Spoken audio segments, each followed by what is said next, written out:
syahidnya ditebas pedang Allah. Mansur bin Ammar, seorang ulama sufi yang tinggal di daerah Marwah, yang termasuk di bagian wilayah Basrah. Suatu ketika ia melaksanakan ibadah haji.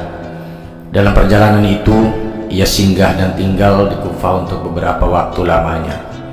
Suatu malam ia keluar dari penginapannya dan berjalan menyusuri lorong jalanan yang gelap.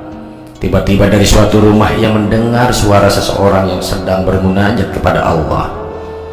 Ya Rabbi, demi keagungan dan kebesaran, sungguh aku berbuat maksiat itu bukanlah untuk kumaksudkan menentangmu, dan bukan juga karena kebodohanku akan hukum-hukum syariatmu, tetapi semua itu terjadi karena kesalahanku, karena kelengahanku, karena aku terlalu mengandalkanmu ya Rabbi. Kemurahanmu akan menolong keadaanku.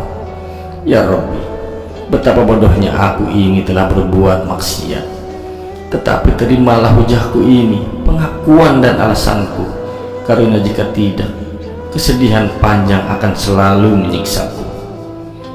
Kemudian Ibnu Ammar menunggu beberapa saat lamanya, tetapi tidak terdengar lagi lanjutan munajat itu. Kemudian Ibnu Ammar membaca satu ayat Al-Quran dengan cukup keras yang sekiranya bisa didengar oleh orang yang bermunajat tadi. A'udzubillahi minasyaitonirrajim.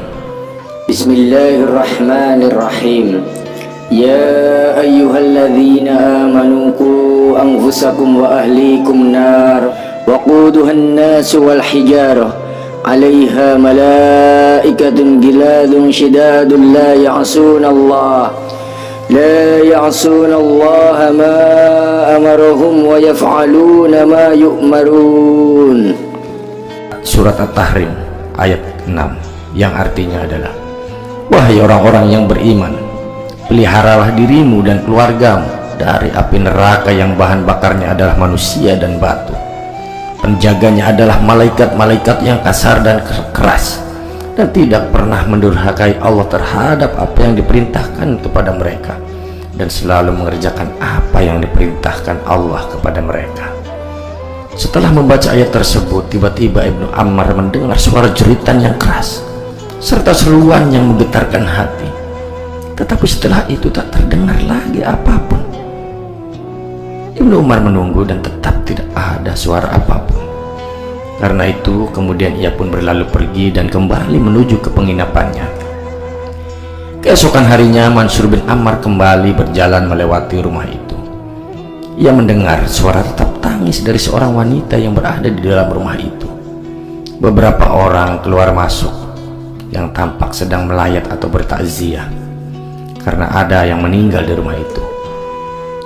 Kemudian ia mendengar sang wanita berkata, sesungguhnya putraku ini sedang sholat tahajud tadi malam. Setelah selesai bermunajat kepada Allah, tiba-tiba terdengar seseorang di luar rumah yang melantunkan ayat tentang ancaman neraka kepada anakku. Mendengar ayat tersebut, anakku langsung kejang dan ia meninggal dunia.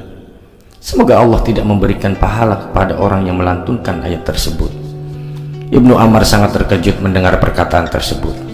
Ia segera pulang dan menangis penuh penyesalan. Tidak disangkanya kalau ayat yang dilantunkannya itu sanggup menyebabkan pemuda itu meninggal dunia. Mungkin kalau didiagnosa secara medis di zaman sekarang ini, pemuda itu terkena serangan jantung.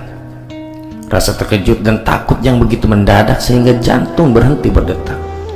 Ibnu Umar terus-menerus bertaubat kepada Allah atas kelancangannya, membacakan ayat sehingga menyebabkan kematian orang lain. Pada malam harinya, Ibnu Ammar bermimpi bertemu dengan seorang pemuda dalam keadaan yang sebaik-baik keadaan. Entah kenapa ia seperti mengenali pemuda itu, pemuda yang meninggal karena lantunan surat At-Tahrim ayat 6 yang dibacakannya. Padahal ia belum pernah bertemu atau mengenal pemuda itu sebelumnya. Seolah-olah ada bisikan gaib yang memberitahukan hal itu kepada Ibnu Ammar. Ia berkata kepada pemuda itu, bagaimana Allah memperlakukanmu? Pemuda itu berkata, Allah menganggapku sebagai syuhada, mati syahid sebagaimana para syuhada di perang Badar. Ibnu Ammar menatap pemuda itu penuh ketakjuban sekaligus keheranan. Ia berkata, "Bagaimana bisa begitu?" Pemuda itu berkata, "Para syuhada perang Badar itu ditebas oleh pedang-pedang orang kafir hingga meninggal, sedangkan aku tewas ditebas oleh pedang Allah yang Maha Pengampun." Segera setelah itu Mansur bin Ammar terbangun. Ia tidak lagi bersedih, justru bahagia, karena ia merasa telah menjadi jalan bagi pemuda itu untuk memperoleh derajat syahid di sisi Allah.